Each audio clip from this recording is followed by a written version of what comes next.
world, and good afternoon. Chris here, aka Kermie, and welcome to Reading with Kermie. And don't stress the small stuff, it's just small stuff with your family. So, we started this probably a week and a half ago. We are on chapter 9 of the book 2 of the series of Don't Stress the Small Stuff. And, yeah, getting pretty deep into it already. So, hey, Binks, and you want to join us for Reading with Kermie today? I think we have a reader today. We have our co-host, Mr. Binks, with us today. Everybody welcome him with open arms, and we'll start Reading with Kermie. And this is an interesting title today, so pay attention, Binks. You might need this. Think of taking care of your home like painting the bridge. What do you think about that? Deep thoughts. These are deep thought. Alright, let's do this. Think of taking care of your home like painting the bridge. An architect once told me something that truly amazed me about the amount of work it took to maintain the Golden Gate Bridge in the San Francisco Bay Area. He said the bridge is painted virtually every day of the year. In other words, by the time the work is done, it's time to start over. It's never done. Instead, it's literally an ongoing process. Furthermore, in the absence of this constant care, the bridge would be in jeopardy of expensive wear and tear as well as more cosmetic consequences.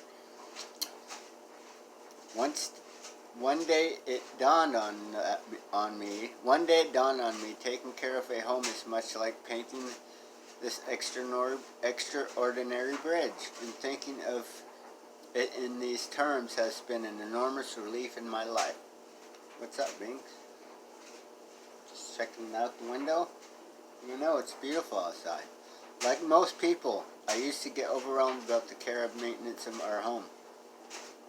If something was in need of repair or disorganized, it would make me nervous and frustrated. Looking back, it seems that I was frustrated most of the time because it seemed like something was always wrong with our home. A sink needed repair, a room needed painted, the attic needed cleaning, the dishes needed to be washed, a closet was a mess, weeds needed to be pulled, and so forth. Excuse me. It was as if I felt that there would come a time when it would somehow all be done, and I fantasized when it was finally finished I'd be able to feel relaxed and satisfied.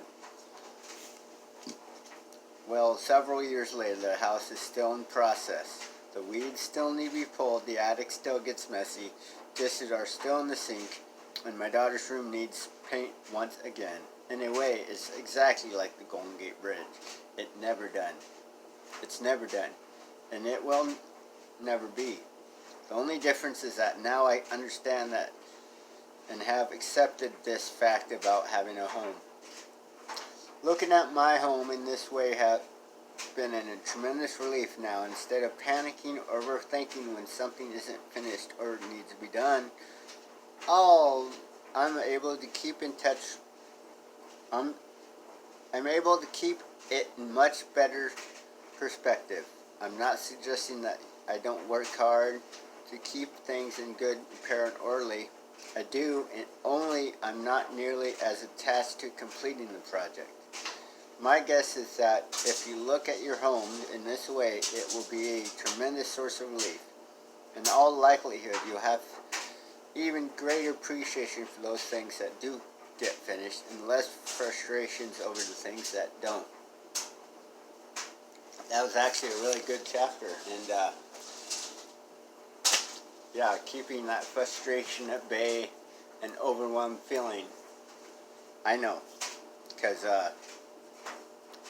I remember when I shared those frustrations and anger and things never getting done, and the next day repeating the whole thing over again, feeling frustrated and anxious that things aren't getting done.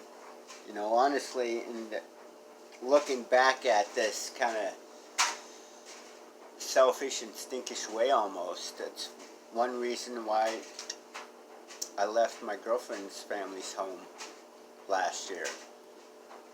It was, I mean, it does sound selfish, but that was really one of the things that drove me to frustration leaving. Was it was constant doing something.